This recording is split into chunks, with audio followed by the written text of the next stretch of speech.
A political advisor asks his candidate to show more personality and is nearly fired. It sounds far-fetched in this day and age of sound bites and social media, but historically, it really happened. Lauren Ashburn sits down with a leading conservative author to talk about a candidate who wanted to run on principles.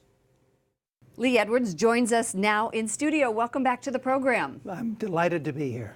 Goldwater. Let's talk about Barry Goldwater. In your book, you talk about working on his presidential campaign. He ran in 1964 and lost, much to the chagrin of many, many conservatives. You say it transformed your life. How so? Well, he gave me an opportunity to be in the major leagues. I had been somebody who had not exactly been in the front lines.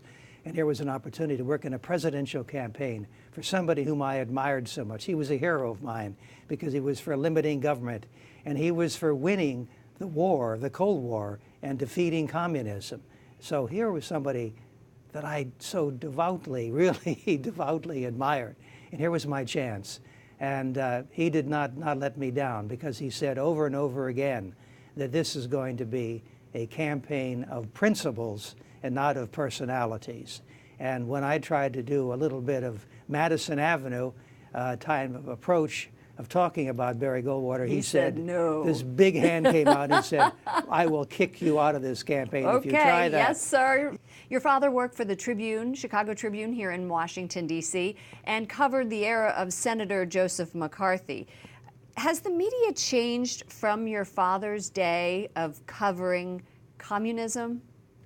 Well, I think it has, in this sense that there was a very clear and present danger back in those days. And so we were in the middle of the Cold War. And so someone like Joe McCarthy, who had enormous support, and by the way, from literally millions of Catholics who wrote in to him and were sending in prayer cards and rosaries.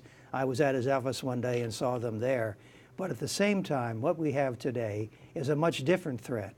And it seems to me it's just as serious as the communist threat was some 40 or 50 years ago. And what is that? And that is radical jihadism.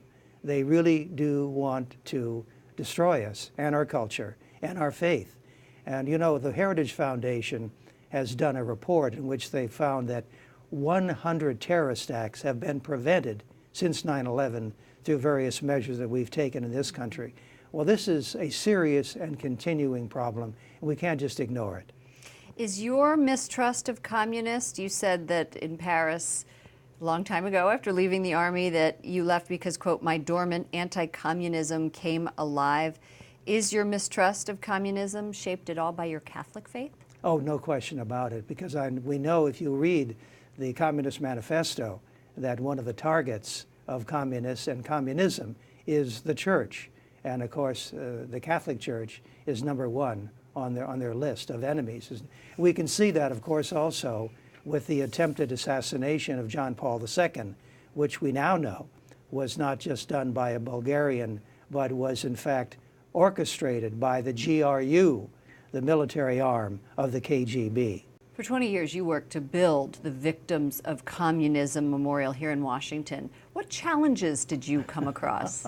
Well, you know, you must negotiate 24 steps to build a memorial in Washington, D.C. 24. Okay, 24. I don't think we have time for all 24, but give us an inkling. Including the design has to be approved, the site has to be approved, you have to raise the money yourself, you have to get the permission from 5 different commissions, 3 federal, 1 city, okay. and 1 neighborhood commission. This is worse than building an addition on your house, I see. Indeed, and just as long.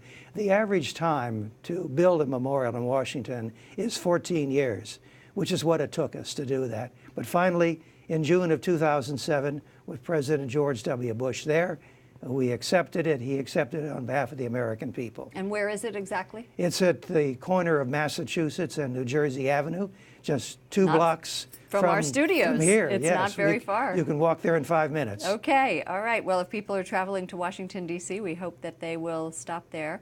And remember Lee Edwards, the author of Just Right, A Pursuit of Liberty. Thank you for joining us. Thank you so much for having me.